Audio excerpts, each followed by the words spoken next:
वफूर ज़िक्र इमाम जाफ़र सादिक़ अलैहिस्सलातु वस्सलाम के हवाले से बड़ा नाम, मोतबर नाम कश्फ़ ज़िक्र इमाम जाफ़र के लिए मैं गुजारिश कर रहा हूँ जनाब साजिद हुसैन वकील हज़रत अल्लामा से कि तशरीफ़ लाएँ और आज की इस मजलिस आज़ा से खिताब फरमाएँ। हज़रत मौलाना साजिद वकील बर मोहम्मद वाले मोहम्मद सल्लल्लाहु अलैहि वसल्लम।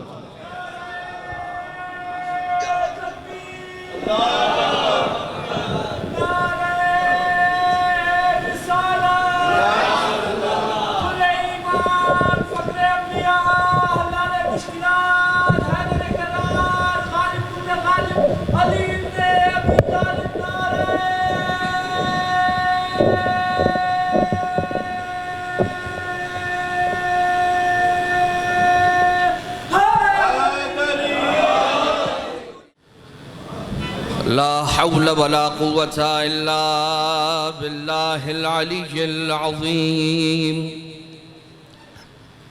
हस्बुनल्लाहु व निअमल वकील, निअमल मौला व निअमन नसीर। अऊज़ु बिल्लाहि मिनश शैतानिर लईनिर रजीम। बिस्मिल्लाहिर्रहमानिर्रहीम। हम्दन लका या ज़ल जूद वल इहसान वल फ़ज़्ल वत्तौल वल इम्तिनान। वसलातहु वसलामन अला मन ला यंतिक़ु अनिल हवा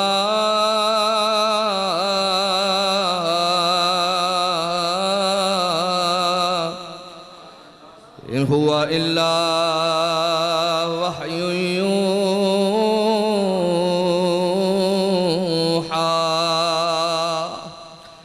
हबीब क़ुलूबिना व शफ़ीअ ज़ुनूबिना व तबीब नुफ़ूसिना मौलाना व मौला थक़लैन जद्दिल हसन वल हुसैन अबिल क़ासिमिल मुस्तफ़ा मुहम्मद।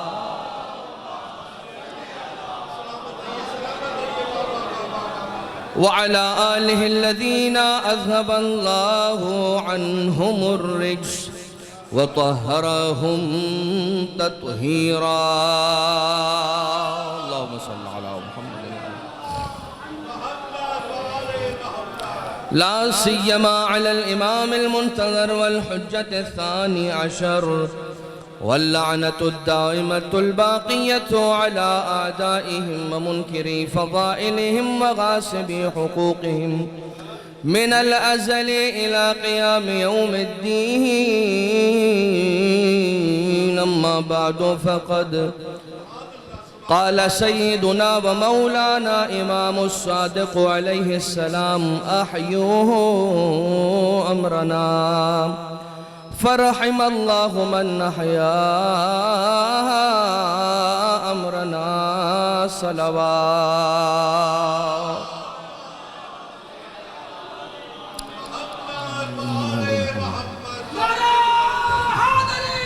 या अली मौला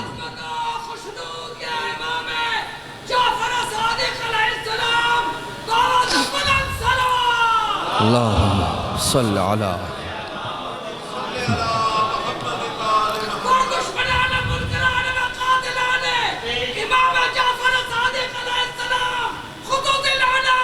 बेशुमार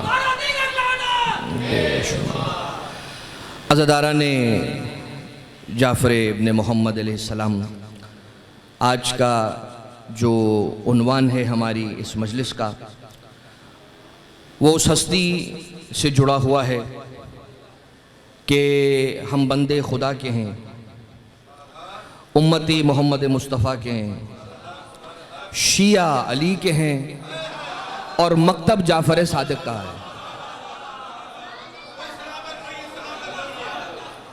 हम या अली या अली या अली या अली। हम यहाँ फर्श अज़ा का जो बिछा कर बैठे हैं, रावी का नाम है फुज़ैल इब्न यसार, मौला व आका छठे लाले विलायत हैं। आका फुज़ैल से सवाल करते हैं, या फुज़ैल अतजलसूना व ततहद्दिसून, क्या तुम बैठकर हमारी हदीसें बयान करते हो? फुज़ैल ने कहा, नअम यब्ना रसूलल्लाह, बला, क्यों नहीं मौला, हम बिल्कुल मजलिस भी करते हैं और उसमें आपका जिक्र भी करते हैं। तो मौला ने इरशाद फरमाया, इन्नी लउहिब्बु तिलकल मजालिस, तो याद रखना मैं उन मजलिसों को पसंद करता हूँ। और फिर मौला ने इरशाद फरमाया, अहयू अमरना, हमारे अम्र को जिंदा करो, फर्रहिमल्लाहु मन अहया अमरना, तो बस जो हमारे अमर को जिंदा करे और रखे, परवरदिगार आलम पर, परवरदिगार आलम की उस पर रहमत नाजिल होती है। किसी ने पूछा, मौला आपके अमर को जिंदा करने के माना क्या है? आका ने इरशाद फरमाया, अन यतअल्लमू उलूमना व ततअल्लमुन नास इल्मना, याद रखो हमारे अमर को जिंदा करने के माना यह है कि हमारे बताए हुए इल्म को सीखना और हमारे पहुंचाए हुए इल्म को हमारे मोमिनीन तक पहुंचा देना। ये हमारे अमर को जिंदा करने के बराबर है। तो ये जो मजलिसें हैं, ये वो मजलिसें हैं कि जिन्हें खुद जाफर सादिक अलैहिस्सलाम ने पसंद किया है, और ये वो हस्ती है छठे इमाम हजरत इमाम जाफर सादिक अलैहिस्सलाम कि जो फरमाते हैं, रिज़ल्लाहु फी रिज़ाना अहलिल बैत, हम अहले बैत की रिज़ाओं में ही अल्लाह की रिज़ाएं पोशीदा हैं। गोया वो मजलिस के जो मजलिस पसंदीदा है जाफर सादिक की, अगर उस मजलिस को बर्पा किया जाए तो इमाम जाफर सादिक अलैहिस्सलाम राजी हो, और अगर इमाम जाफर सादिक अलैहिस्सलाम राजी हो जाएं तो रब भी राजी हो जाए। गोया ये मजलिसें वो हैं कि जो रब को राजी करने का सामान है। अज़ान मोहतरम, यूं तो छठे इमाम अलैहिस्सलाम की तालीम करदा जो बातें हैं वो इतनी ज्यादा हैं।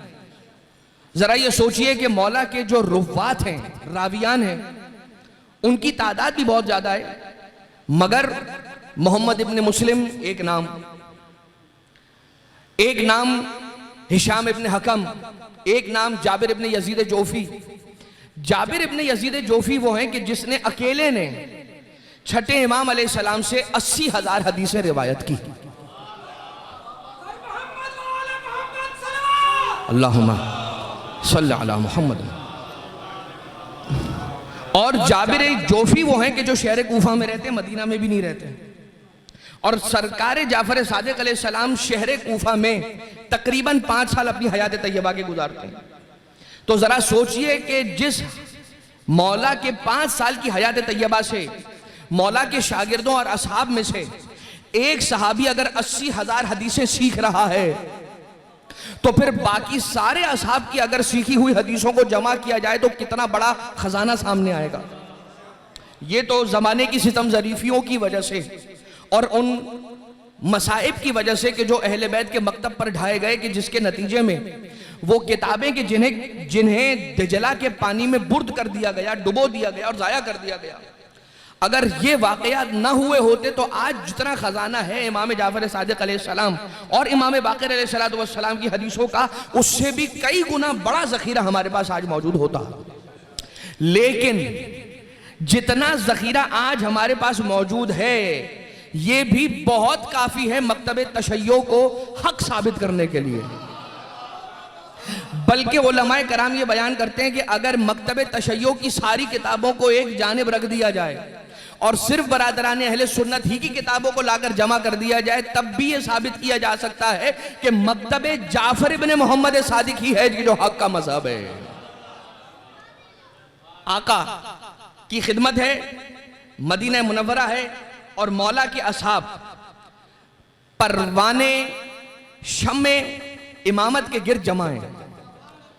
और इमाम अलैहिस्सलातु वस्सलाम की महफिल में बैठा हुआ अगर कोई ये बात करे तो ये बिल्कुल बेजा नहीं है, वो जानता है कि मैं कहाँ बैठा हूं।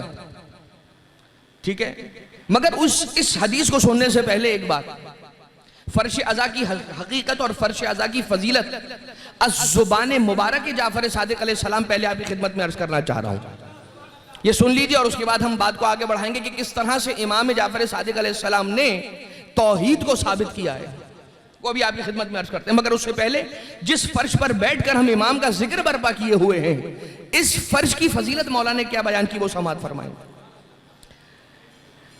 इरशाद खत्मी मर्तबत हुआ, मा बैना कब्री व मिंबरी रोज़तुम मिन रियाज़िल जन्ना, मेरी कब्र और मेरे मिंबर के दरमियान जो टुकड़ा है, ये टुकड़ा किसी जमीन का आम टुकड़ा नहीं है, बल्कि रोज़तुन मिन रियाज़िल जन्ना है, जन्नत के बागों में से एक बाग है।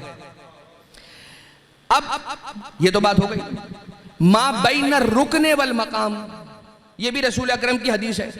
रसूल फरमाते हैं कि मा बैना रुकने वल मकाम रोज़तुम मिन रियाज़िल जन्ना, मक्का मुकर्रमा में जो अल्लाह का घर है खाना काबा, उसके 4 कोने हैं और उन कोनों में से एक कोना है रुकने यमानी, ठीक है, ये वही कोना है कि जो जहां से काबे की दीवार फटी थी और बिनते असद काबे में तशरीफ फरमा हुई थी। मा बैना रुकने वल मकाम रोज़तुम मिन रियाज़िल जन्ना, मकाम इब्राहिम और रुकने यमानी के दरमियान जितना हिस्सा है, ये सारा का सारा हिस्सा जमीन का आम टुकड़ा नहीं है, बल्कि जन्नत के बागों में से एक बाग है, रोज़तुन मिन रियाज़िल जन्ना। अब आ जाइए, छठे इमाम अलैहिस्सलाम इरशाद फरमाते हैं कि कब्रुल हुसैन इब्ने अली मुंज़ो यौमिन दुफिना फी, कब्र हुसैन इब्ने अली अलैहिस्सलाम उस दिन से कि जिस दिन से वो जमीन में दफन हुए, वो जमीन का आम टुकड़ा नहीं है, बल्कि रोज़तुम मिन रियाज़िल जन्ना, जन्नत के बागों में से एक बाग है। अब सरकारे अबुल हसन बाबुल हवाइज आका अली इब्न मूसा रज़ा अलैहिस्सलाम इरशाद फरमाते हैं, मौला इरशाद फरमाते हैं, मौज़अ कब्री बितूस, तूस में, खुरासान में, मशहद मुक़द्दस में, मर्व में मेरी कब्र वो जगह है कि जो जमीन का आम टुकड़ा नहीं है, बल्कि रोज़तुन मिन रियाज़िल जन्ना, जन्नत के टुकड़ों में से एक टुकड़ा है। अब आ जाइए, छठे इमाम अलैहिस्सलाम तशरीफ फरमाए और शम्ए इमामत के गिर्द परवाने जमा हैं और इमाम अलैहिस्सलातु वस्सलाम की महफिल में बैठे हुए हैं और आका गुफ्तगू फरमा रहे हैं। इतने में एक सहाबी खड़ा होता है और कहता है, हाथों को बुलंद करके आसमान की तरफ उठाकर कहता है कि अस्अलुल्लाहल जन्ना, परवरदिगार मैं तुझसे जन्नत का सवाल करता हूं। इमाम अलैहिस्सलाम ने उसे टोका और रोका, फरमाया कि ये न दुआ करके अस्अलुल्लाहल जन्ना, जन्नत का सवाल करता हूं, बल्कि अंतुम फिल जन्ना, तू पहले ही जन्नत में है। ये दुआ न करके जन्नत में भेज दे, दुआ कर कि जिस जन्नत में तू है खुदा उस जन्नत से तुझे खारिज न कर दे।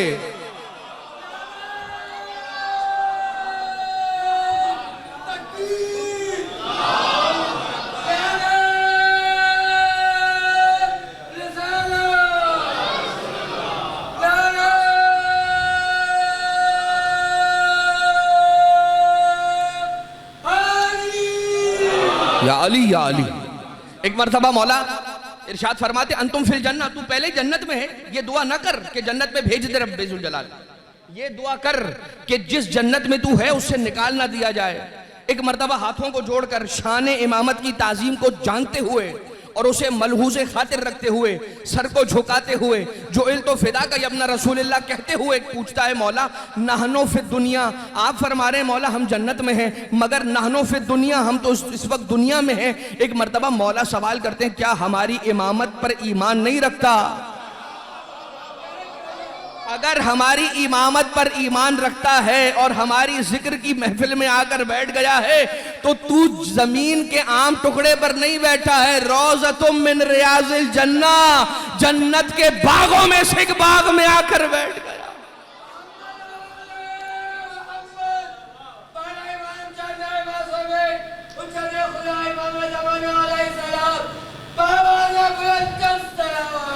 अल्लाहुम्मा सल्लि अला मुहम्मद व आले मुहम्मद। तो मा बैना रुकने वल मकाम रोज़तुम मिन रियाज़िल जन्ना, मा बैना कब्री व मिंबरी रोज़तुम मिन रियाज़िल जन्ना, मौज़अ क़ब्रिल हुसैन मुंज़ु यौमिन दुफ़िना फ़ीह रोज़तुम मिन रियाज़िल जन्ना, क़ब्रुन बितूसिन रोज़तुम मिन रियाज़िल जन्ना, और जहाँ पर ज़िक्र मोहम्मद वाले मोहम्मद की महफिल हो वो भी रौज़ा तो मिन रियाज़िल जन्नत। तो इस वक्त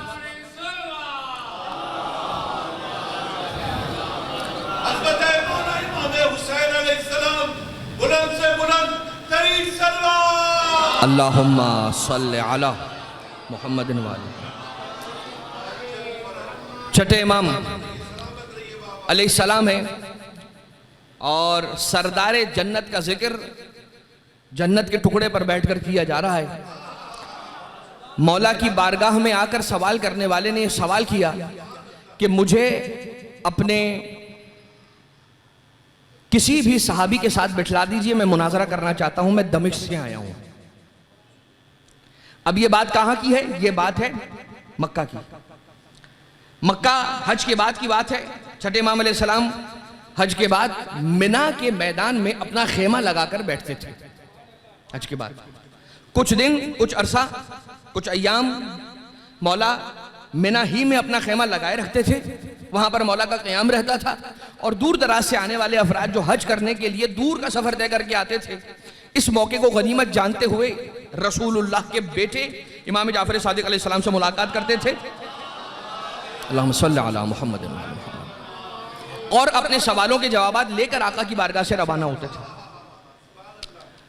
इन्हीं अय्याम में से एक यौम, एक दिन था जब मौला अपने खेमे में तशरीफ फरमाए और आने वाला दिमश्क से आया और आकर कहता है कि अपने जो आपके शागिर्द हैं उनमें से किसी शागिर्द को भी बुलाएं और मेरे सामने बिठाएं और मैं उससे मुनाजरा करना चाहता हूं। आका ने कहा कि मुनाजरा कर ले, उससे पहले मेरे कुछ सवाल हैं, उनके जवाब दे दे। एक मर्तबा आका ने यह सवाल किया कि ये बता कि जो तेरा कलाम है और जो तू गुफ्तगू करने वाला है, मिन कलामिका औ मिन कलामिल्लाह व रसूले, ये जो तू कलाम करने वाला है, ये जो तू बातें करने वाला है, ये बातें तू अपनी तरफ से करने वाला है या तू रसूलुल्लाह और अल्लाह की जानिब से आने वाले कलाम को पेश करेगा? कहने लगता कि मिन कलामी व मिन कलामी रसूलुल्लाह, भाई रसूल का भी कलाम बयान करूंगा और अपनी भी बात करूंगा। तो ये बात एक हो गई। मौला सरकारे इमाम जाफर सादिक अलैहिस्सलाम ने फरमाया, जब जहां तक तू अपनी बात कर रहा है अपने कलाम की, तो तेरे कलाम की कोई हैसियत नहीं है, हुज्जत ही नहीं है। अगर कलामुल्लाह और कलाम रसूल से बात करेगा तो हम सुनने को तैयार हैं।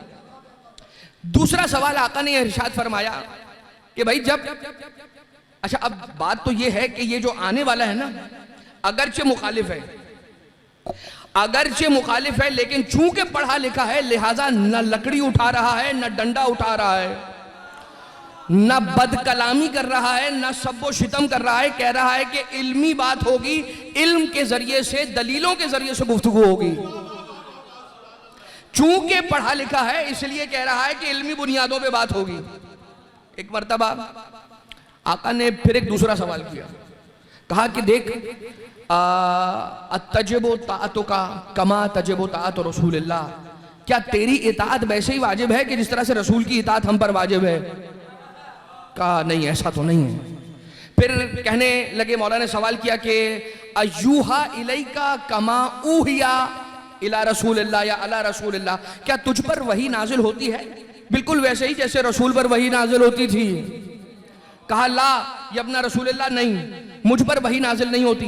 अब जरा सोचिए कि सब कुछ है, मुखालिफ भी है, खसम भी है, एक मर्तबा मुनाजरा करने के लिए भी आया है और मुनाजरा करके जीतने के लिए आया है, हारने के लिए नहीं आ रहा। लेकिन फिर भी इन सवालों के जवाबात हाँ में नहीं दे रहा, ना में दे रहा है, इसलिए कि जानता है कि हकीकत जो है वो मेरे सामने बैठी है। इसलिए कि जानता है, अगर ये कह देगा कि क्या तुझ पर वही होती है, अगर उसने हाँ कह दिया तो खुद जानता है कि मैं फंस जाऊंगा, इत्माम हुज्जत नहीं कर सकूंगा। अगर मुझसे कोई दलील मांग ली तो मैं क्या दलील दूंगा कि मुझ पर वही होती है? और मेरी इताअत तो वैसे ही वाजिब है नहीं कि जैसे रसूल की इताअत वाजिब थी। तो एक मर्तबा इमाम अलैहिस्सलाम ने अपने असहाब की तरफ देखा और असहाब की तरफ देखकर मौला इरशाद फरमाने लगे, कबल इसके कि ये मुनाजरा करके हम पर हुज्जत कायम करता, इसने खुद अपने बातिल पर होने की दलील दे दी है। अब जब ये बात हो गई, कबल इसके कि मुनाजरा शुरू हो जाए, इसने अपने ही खिलाफ 3 बातों की दलील दे दी। लेकिन आका ने तो अपना जो मुनाजरा और इत्माम हुज्जत करना था वो यहां से कर लिया, बात खत्म हो गई यहाँ। लेकिन अब मौला अपने असहाब की तरफ मुड़े और चूंकि उसने ये कहा था कि मुझे आपके असहाब में से किसी से मुनाजरा करना है, तो आका ने कहा कि तेरी इस ख्वाहिश को भी पूरा करते हैं। और मौला अपने असहाब की तरफ मुड़े और कहा कि जरा जाओ दरवाजे खेमा पर जाओ और खेमे के दरवाजे पर जाके देखो, देखो अभी अनकरीब कोई हमारे खेमे के दरवाजे पर पहुंचने वाला है। यानी अपने इल्म गैब की खबर भी दे दी। एक मर्तबा सहाबी पहुंचा। अब जैसे ही सहाबी पहुंचकर मौला को खबर दे के कौन आया है, मौला ने फरमाया हाजा वल्लाह हशाम, हाजा वल्लाह हशाम, खुदा की कसम जो आया है उसका नाम हशाम है। हशाम कौन है? लोग कह रहे हैं, असहाब कह रहे हैं कि औलाद मुस्लिम इब्ने अकील, औलाद अकील इब्ने अबी तालिब अलैहिस्सलाम में से एक हशाम थे, जिनसे छठे इमाम अलैहिस्सलाम बहुत मोहब्बत करते थे। हम ये समझे कि शायद ये वो हशाम होंगे, हालांकि वो हशाम नहीं थे। ये मौला के असहाब में से एक बहुत जलीलुल कदर सहाबी और शागिर जिनका नाम हशाम इब्ने हकम है, ये वो थे। वो आए और आने के बाद मौला ने कहा उस आने वाले दमिश्क से के शख्स से, कहा कि ये हशाम है, और हशाम से कहा ये आए हैं दमिश्क से और ये मुनाजरा करना चाहते हैं। एक मर्तबा हशाम आए, सलाम दुआ की, और सलाम दुआ करने के बाद ये सवाल किया कि ये बता, अल्लाह ने अपने बंदों के लिए, अपने बंदों के पास कोई ऐसी चीज रखी है, भेजी है कि जो ऐसा खुला हुआ रास्ता है जो उस तक पहुंचा दे? कहा हाँ बिल्कुल बिल्कुल। कहा क्या है? कहा कुरान। कहा अच्छा, कुरान रब्बे जुल जलाल तक पहुंचा देने वाली किताब है? कहा बिल्कुल। कहा अगर उम्मत में इख्तिलाफ हो जाए तो कुरान उन इख्तिलाफात को दूर करने का सबब है? वो दमिश्क से आने वाला कहता है जी बिल्कुल सबब है, कुरान वो जरिया है कि जिसके जरिए से उम्मत में मौजूद इख्तिलाफात को दूर किया जा सकता है। कहा अगर फकत और फकत कुरान ही वो जरिया है कि जिनसे उम्मत मोहम्मद मुस्तफ़ा में जो इख्तिलाफात हैं वो दूर किए जा सकते हैं, तो फिर ये बता दमिश्क में तेरे पास भी कुरान मौजूद है, मक्का में हमारे पास भी यहाँ कुरान मौजूद है, इख्तिलाफ दूर करने के लिए दमिश्क से लेकर मक्का तक आया क्यों है?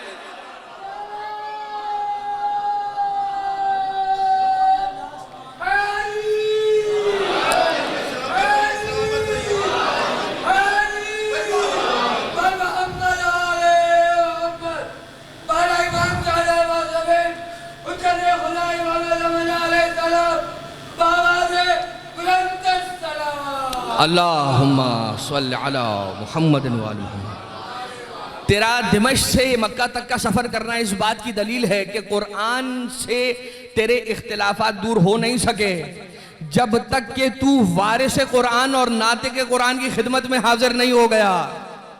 और उसके बाद कहा ये जो तेरे सामने बैठे हुए हैं मेरे आका और मेरे मौला रसूल खुदा के बेटे, यही वो हैं कि जिन्हें परवरदिगार आलम ने अपने हबीब के बाद इख्तिलाफात उम्मत को दूर करने का जरिया बनाकर भेजा है कुरान के साथ साथ। एक मर्तबा कहा कि अच्छा ये हैं वो। कहा कि क्या दलील है तेरे पास? मेरे पास दलील ये है कि ये जो हस्ती हैं इब्न रसूलुल्लाह मेरे मौला व आका, ये जमीन के रास्तों से भी वाकिफ हैं और आसमान के रास्तों से भी वाकिफ हैं। मुझे लगता है कि हिशाम ज्यादा उससे गुफ्तगू करना नहीं चाह रहे थे, इसीलिए मुख्तसर जुमलों के अंदर बता दिया कि जमीन के रास्तों में, जमीन की मौजूदात में, जमीन की मखलूकात में से और इनसे मुताल्लिक जो सवाल है ले आओ, आसमानों की जो मौजूदात हैं उनके मुताल्लिक जो सवाल है ले आओ, जो सवाल लाओगे उसका जवाब जाफर इब्न मोहम्मद सादिक अलैहिस्सलाम के पास होगा। एक मर्तबा कहता है कि मुझे फिर दलील चाहिए। अब छठे इमाम अलैहिस्सलाम इसकी तरफ मुतवज्जे हुए और फरमाने लगे क्या तुझे इस बात की दलील चाहिए कि हम जमीन और आसमानों के रास्तों से वाकिफ हैं?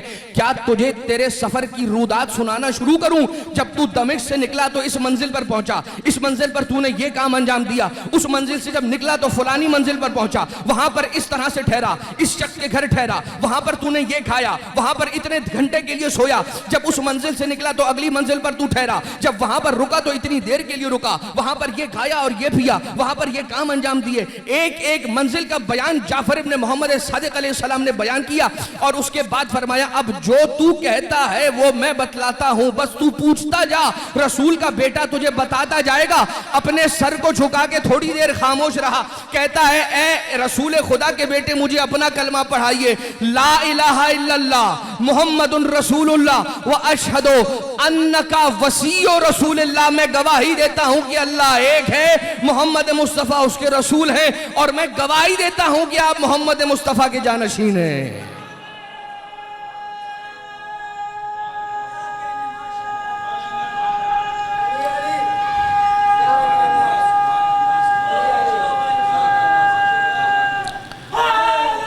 या अली या अली या अली।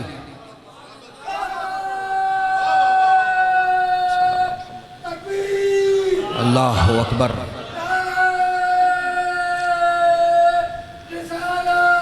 या रसूल अल्लाह।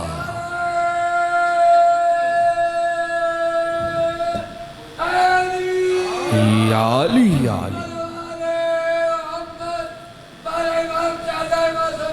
सल्लल्लाहु अलैहि मोहम्मद।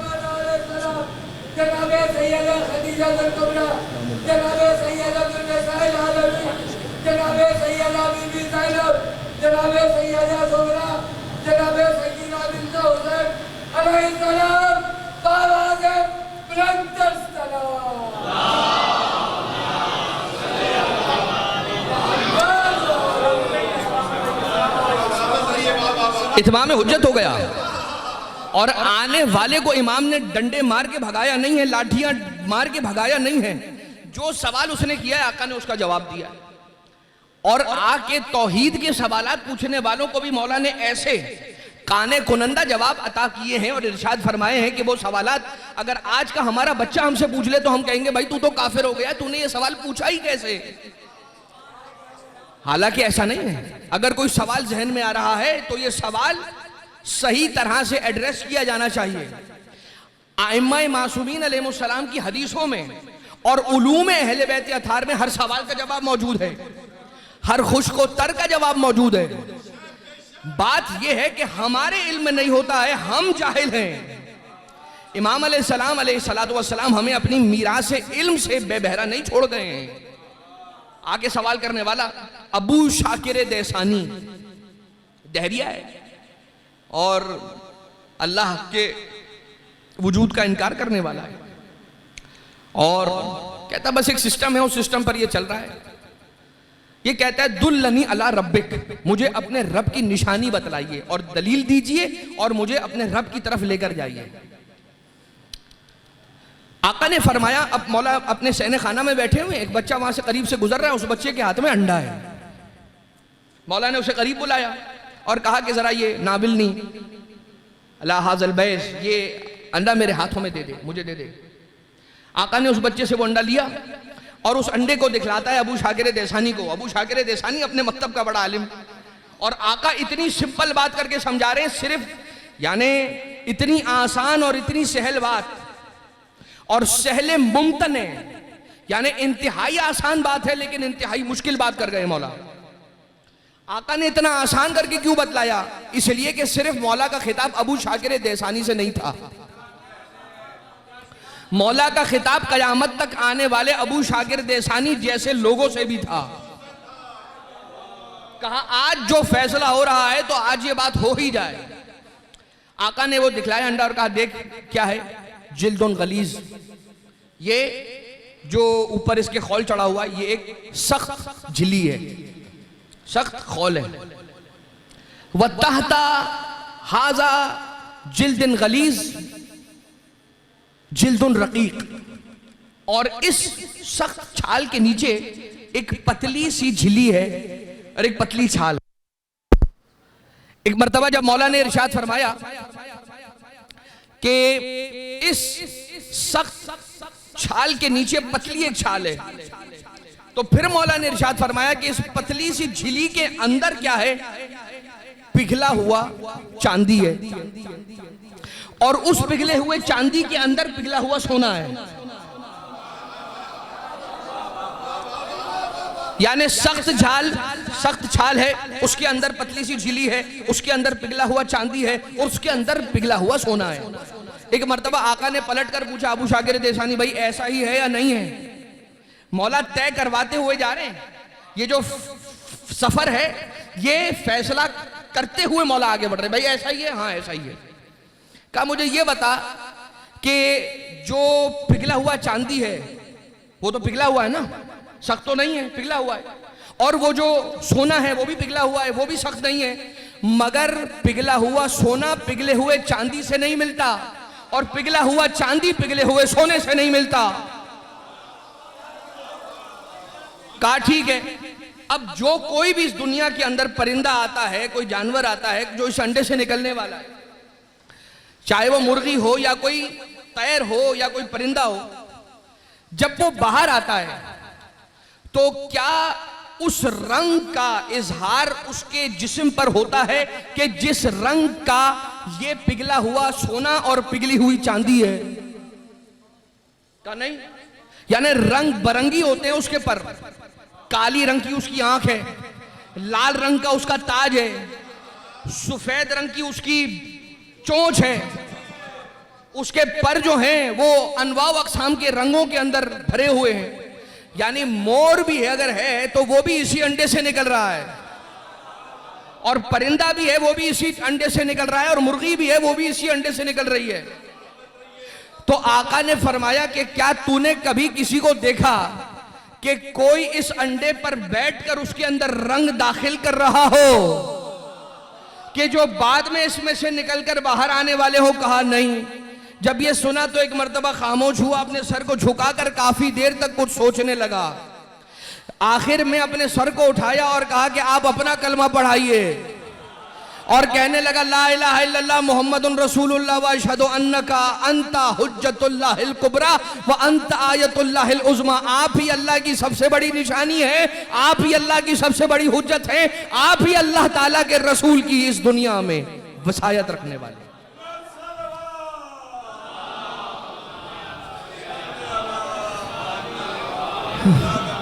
अब जरा ठहर कर ये बात सोचें कि इन दोनों जो वाकयात, इस तरह के सैकड़ों वाकयात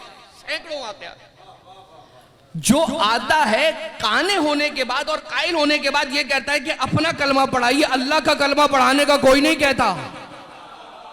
और जब जो कहने वाला कहता है अपना कलमा पढ़ाइए तो फिर उसके बाद आका का आगाज ये नहीं होता कि कहो अलीउन वलीउल्लाह व जाफर इब्न मोहम्मदिन वसी और रसूलुल्लाह। नहीं नहीं नहीं नहीं नहीं, उनके कलमे का आगाज यहां से होता है ला इलाहा इल्लल्लाह। यानी कि इमाम जाफर सादिक अलैहिस्सलाम ने बताया कि अल्लाह तक पहुंचने के रास्ते का आगाज हमारे दरवाजे से होगा। अगर हमारे घर को छोड़कर, अहले बैत को छोड़कर अल्लाह तक पहुंचना चाहोगे तो कहीं पर भी पहुंच जाओगे, रब्बे जुल जलाल तक नहीं पहुंच सकते।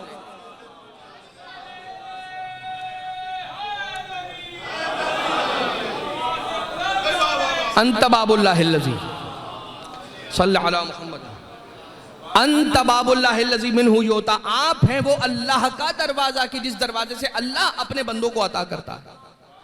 छठे इमाम अलैहिस्सलाम ही की वो तालीम करता ज़ियारत हज़रत इमाम हुसैन अलैहिस्सलाम में कि जिसके अंदर ये जुमला है इरादतुर रब्बि फी मकादीर उमूरिही तहबतु इलैकुम व तस्दुरु मिन बुयूतिकुम। मैं इस बात की गवाही देता हूँ कि अल्लाह का इरादा जब अपने निफाज को पहुंचना चाहता है, जब अल्लाह का इरादा नुफूज करना चाहता है, पूरा होना चाहता है, तो अल्लाह पहले उस नेमत को आपके दर पर नाजिल करता है, और आपके दर पे जब नाजिल हो जाती है तो कायनात में तकसीम करता है। इल्म अल्लाह बांटता है मगर बढ़ता दर हुसैन से है, औलाद अल्लाह देता है मगर बढ़ती दर हुसैन से है, शोहरत अल्लाह देता है मगर बढ़ती दर हुसैन से है, रिस्क अल्लाह देता है मगर बढ़ता दर सरकारे अबा अब्दुल्लाह हुसैन से। अल्लाह या रसूल अल्लाह हैदर या अली या अली।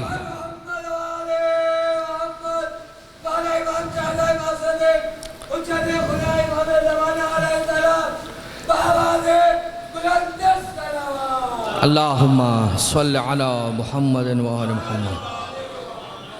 अब आका कौन है? आका वो हैं कि जिन्होंने दीन की बुनियादों को लोगों तक पहुंचाया कि बुनियाद क्या है लोग दीन की, और ये इबादतें, ये नमाजो, रोज़ा, हज्जो, ज़कातो, खुम्स और जिहाद और अमरो, नहीं हो, तबल्ली हो, तबर्री, ये सब कुछ धरा का धरा रह जाए अगर मवद्दत अहले बैत अत्हार अलैहिस्सलाम न हो। जो जिस्म है वो ये इबादतें हैं और जो रूह है वो मवद्दत अहले बैत है। यही वजह है कि कुरान करीम के अंदर ये इरशाद हुआ कि कुल ला अस्अलुकुम अलैहि अजरन इल्लल मवद्दत फिल कुर्बा, कि कार्य रिसालत पर कोई अजर तुमसे नहीं मांगता मैं, अगर है, अगर देना चाहते हो तो मेरी कुर्बा से मवद्दत रखो। सवाल करने वाला आया और उसने सवाल किया, आका ने उसका जवाब इरशाद फरमाया। उसूल काफ़ी के अंदर ये रिवायत मौजूद है, सफ़ीनतुल बिहार में, मुस्तदरक सफ़ीना के अंदर, वसाइल के अंदर, जो बड़ी बड़ी हमारी हदीसों की किताबें उनमें ये रिवायत मौजूद है। सवाल करने वाले ने आके सवाल किया कि मौला इस्लाम की बुनियादें, आका ने फरमाया बुनियल इस्लामो अला खमसिन, इस्लाम की बुनियादें 5 चीज़ों के ऊपर टिकी हुई हैं। अस्सलात वस्सौम वल हज वज़्ज़कात वल विलाया। याद रखना 5 चीजें हैं कि जिन पर दीन टिका हुआ है, नमाज, रोजा, हज, ज़कात और विलायतुना अहलुल बैत, हम अहले बैत की इमामत और मवद्दत। अब आके सवाल करने वाले को नहीं मालूम क्या बात थी उसके जहन में। उसने एक मर्तबा पूछा, क्या इन 5 बुनियादों और 5 पिलर्स में से सबसे बड़ी चीज और सबसे बड़ा पिलर नमाज है? मौला ने फरमाया नहीं। और है, ऐसा नहीं है कि नहीं, बहुत बड़ा पिलर है। इन कुबिलत कुबिला मा सिवाहा, इन रुद्दत रुद्द मा सिवाहा, अगर इसे रद्द कर दिया तो अल्लाह ने, अगर इसको रद्द कर दिया तो रुद्द मा सिवाहा, इसको कबूल कर लिया तो सब कबूल कर लिया।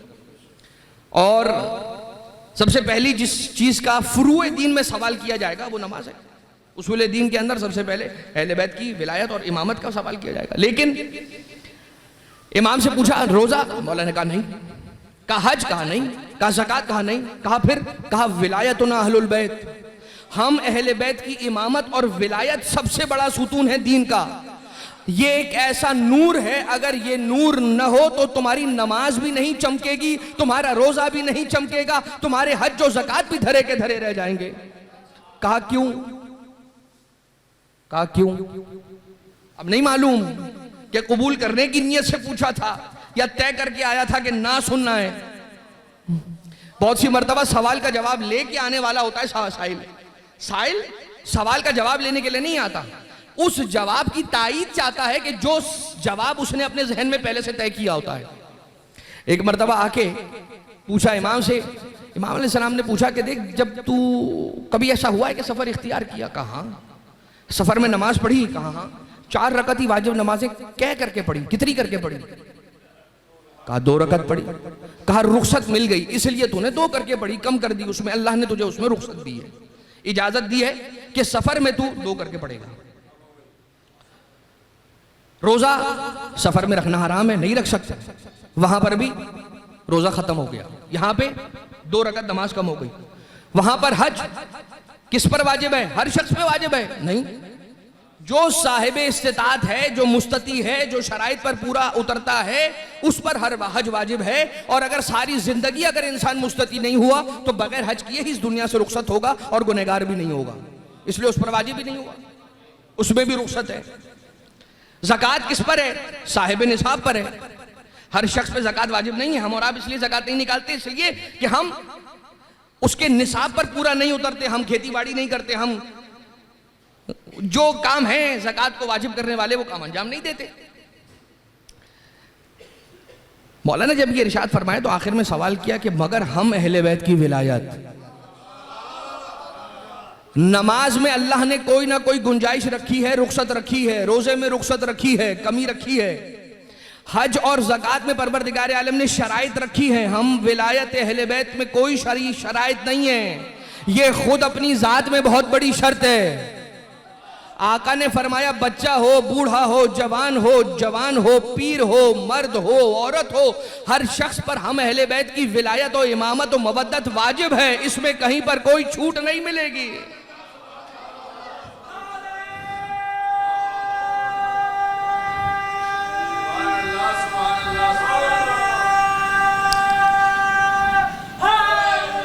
या अली या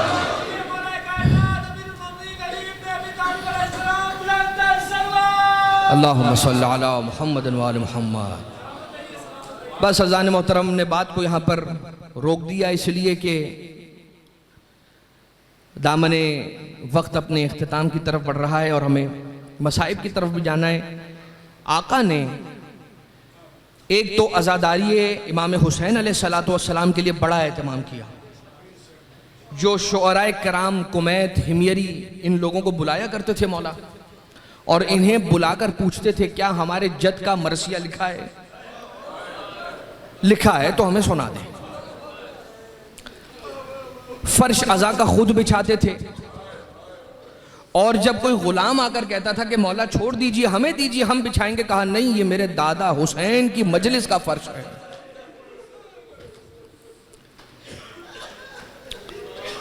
आका ने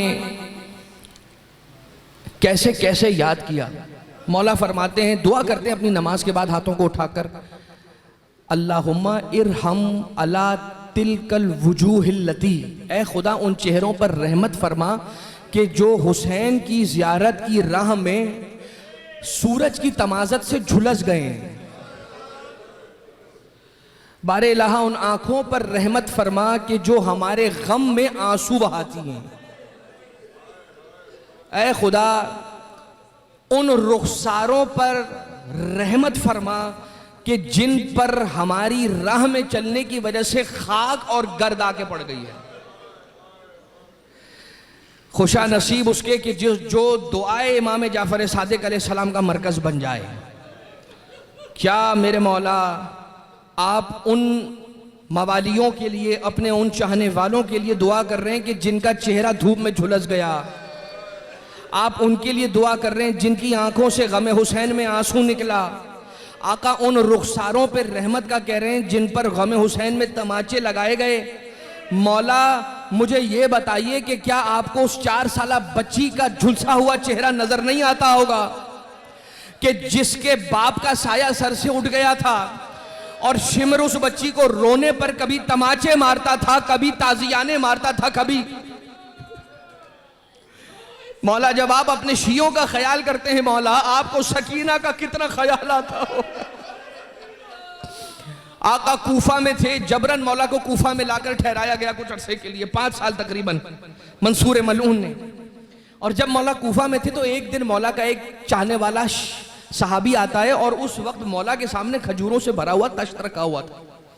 सहाबी आकर मौला के पास जब बैठा है, मौला की खिदमत में आके हाजिर हुआ, जानुए तस्लीम को तय किया, तो एक मर्तबा आका ने खजूरों को उसकी तरफ बढ़ाया और बढ़ाकर कहा कि ये कुछ खजूरें खा ले कि हम तुझे पेश करते हैं। कहा कि मौला मेरा दिल उचाट हुआ है, दिल खराब हुआ है। कहा क्या हुआ? मौला आते हुए एक ऐसा मंजर देखा कि जो मेरे दिल पर बड़ा गिरा गुजरा है। क्या देखा क्या तूने? कहा मौला एक औरत को मारते पीटते हुए मंसूर के सिपाही जिंदान में बंद करने ले जा रहे थे। मौला ने पूछा, मौला खजूरें फरमा रहे, तनावुल फरमा रहे। मौला उसने मना किया, मौला खजूरें तनावुल फरमा रहे। खजूर खाते खाते मौला ने सवाल किया उसका कसूर क्या था। जवाब देने वाले सहाबी ने कहा कि मौला उसका कसूर मुझे ये बताया गया कि जब ये बाजार में आई तो खरीदारी करते करते इसका दामन उलझा, और जब दामन उलझ गया तो ये जमीन पर गिरी, इसके पहलू में दर्द हुआ, और एक मर्तबा इसकी जुबान से ये जुमले निकले कि परवरदिगार कातिलाने सैयदा पर अपना गजब और अपनी लानत नाजिल फरमा। अब जैसे ही अपनी दादी का नाम सुना तो मौला ने वो खजूर जो हाथों में थी उसे तश्त में रख दिया।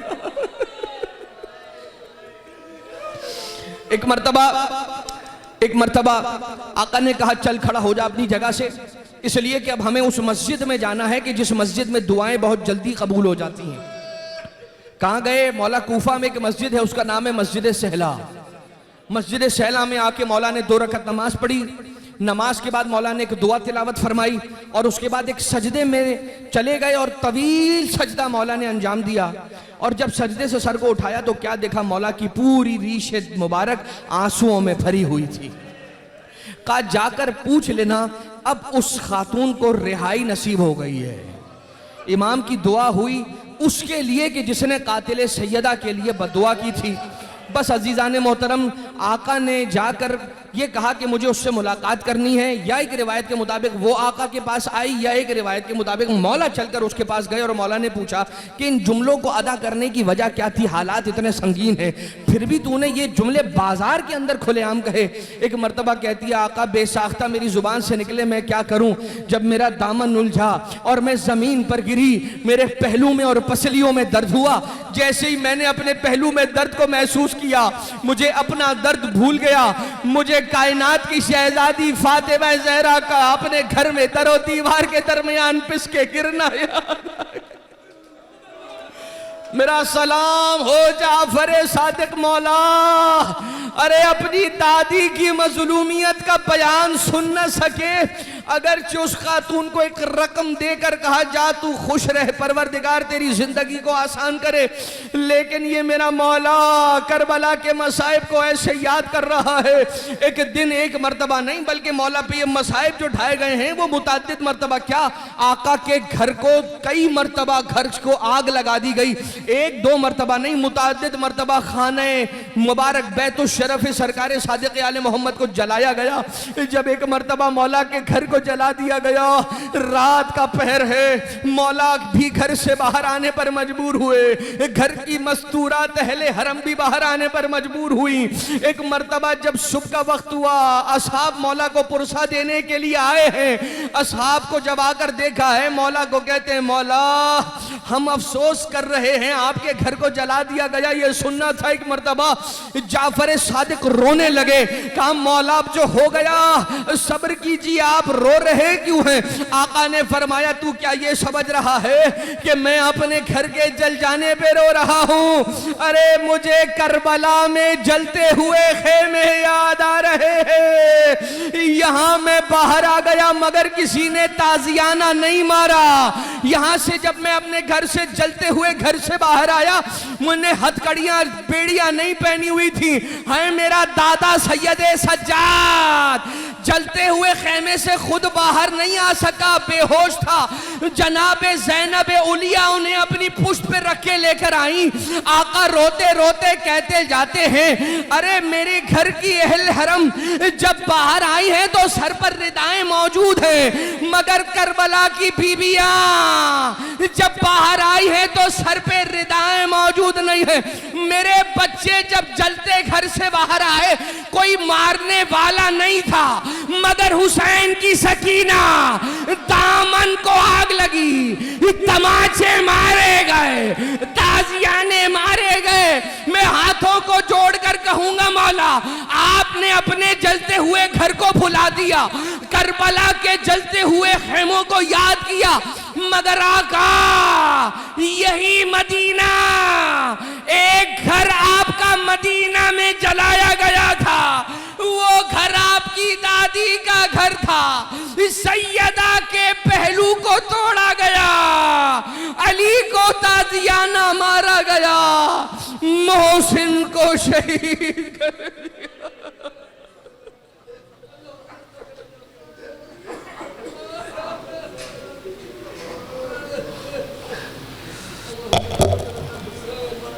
अला वलानतुल्लाहि अलल कौमिज़ ज़ालिमीन व सयअलमुल लज़ीना ज़लमू अला मुहम्मदिन अय्य मुनक़लबिन यनक़लिबून। परवरदिगारा हमारे इस तवस्सुल को अपनी बारगाह से मकबूल व मंजूर फरमा। बारिलाहा इस पुरसे को, इन आंसुओं को रुमाले सैयदा में जगह इनायत फरमा।